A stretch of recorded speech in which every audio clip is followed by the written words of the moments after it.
I'll be showing you how to add an external wallet into your MetaMask. All right.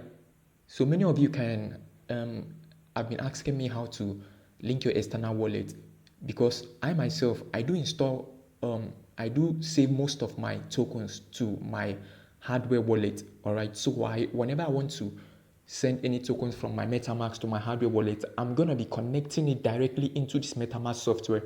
But you have to ensure that before you do that, you have to install MetaMask into your Android or your iPhone.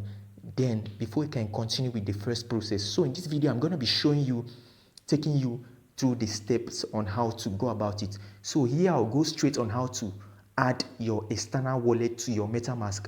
And in the next video that I'll be doing, I'm going to be showing you how I set up my own MetaMask. So kindly ensure you subscribe to this channel if you are new, and don't forget to hit the subscribe button to hit the notification so that whenever I drop the next video, you are going to be updated.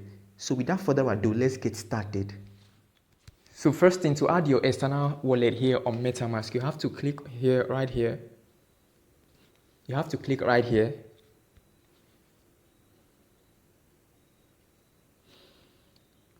And then you click on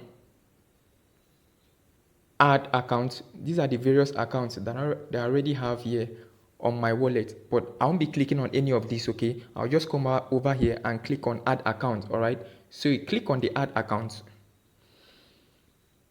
then you head over to add hardware wallet. You click on it. Then there are two options here given. You can either decide to either link your account, your external hard drive or wallet, external wallet, directly through the QR code or the ledger. All right, so you can use any of these options, but this one is more preferable because it makes the work faster. It makes the connections faster. So I'll just go over and scan my QR code directly into the app, through the app. Then if you take it to this section here, just click on continue. And then when you click on continue, it's going to scan automatically. All right, it's going to scan automatically. You can see here that my hardware is not yet scanned. All right, but I'm gonna be showing you how to scan your hardware wallet in the next video. So kindly ensure you subscribe to the channel and stay connected. See you in the next video.